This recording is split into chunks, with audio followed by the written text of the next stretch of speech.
Welcome back sa aking YouTube channel. Kung sa mga first time lang po na manood, please click mo na yung Jeremy's TV Manila.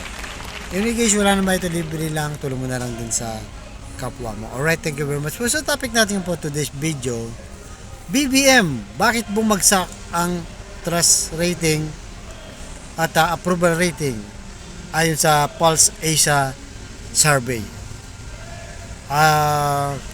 Sa ano kaya ang kadahilanan guys kung bakit sa kabila ng popular siya at alam naman natin na talagang landslide nung tumakbo siya bilang presidente ay talagang marami ang bumoto sa kanya. Pero after 2 years, ito na nga nangyari. Bakit bumabagsak ang kanyang survey? Maganda naman na kanyang mga ibang policy guys, kagaya sa West Philippine Sea, di ba? Okay tayo dyan kasi talagang nilalaban niya kahit sa international community. Talagang sinasabi niya na hindi niya pamimigay ang ating bayan. Doon maraming natuwa. Kahit tayo guys, natuwa tayo, di ba? Kasi malayo yun sa policy ni Digong, di ba? Kasi nung si Digong maka-China yun di ba? Naging tuta talaga siya ng China. So ngayon, pagdating naman sa krimen, may mga malalaking tao naman sang mga nakasuhan, di ba? Kagaya nila Tebes, nila Bantag, sila Kibuloy, di ba?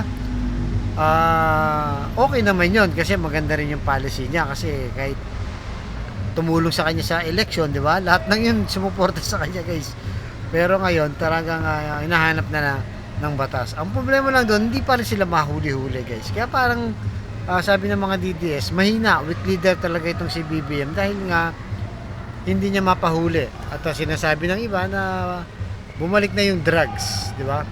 Bumalik na dito sa ating bayan at medyo mahina sa peace and order. Yun ang mga sabi nila, which is parang totoo naman, di ba? Pero siguro, guys, kaya bumaba yan dahil nga sa inflation, ako tingin ko sa inflation kahit ako, guys, di ba? Matagal ko na rin binablog na yung bilihin. Sa presyo ng bilhin guys, mula nung upo si BBM, hindi talaga bumaba. 'Di ba? Ngayon, ang dati sibuyas, 'di ba? Ang usapin ngayon guys, kamatis na. Imagine mo isang piraso yung medyo malaki ng 20 pesos na. 'Di ba? Ang pinangako ng bigas 20 pesos. So, sayang, 'di ba? Sana pagbutihin pa ni BBM yung kanyang trabaho kasi ang ginagawa nila ayuda ng ayuda Tama naman yung maganda yung pinamimigay nilang ayuda kahit saan sila magpunta, pero kasi hindi yun ang majority solution, di ba?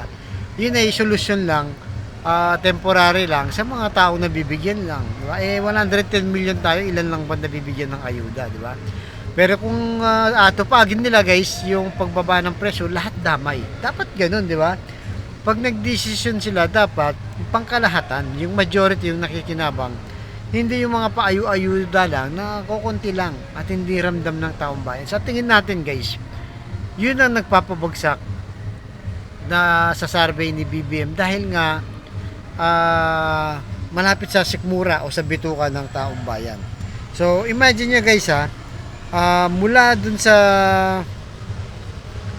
50 teka lang check lang natin ang survey. Ito yung survey kay President Bongbong Marcos, di ba? Sa approval rating niya guys, from 55 to 53. So 2 points lang naman. At sa kanyang binaba, yung trust rating niya naman niya 57, from 57 to 52, sa 5 points. Pero kahit paano guys, negative pa rin kasi yun. Di ba?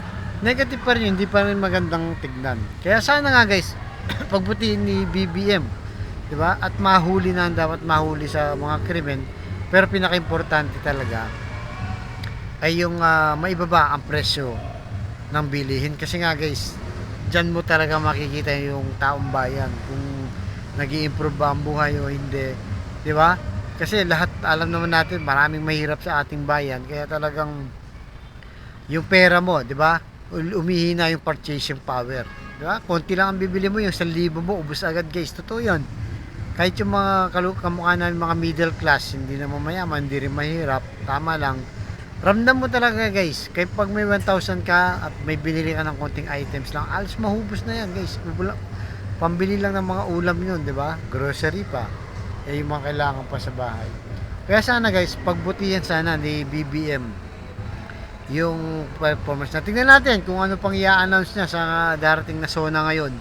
Sana may magandang balita. At hindi lang sana magandang balita, kundi may action talaga, di ba? Ganyan San Francisco, bilis kilos para mas marami ang makinabang.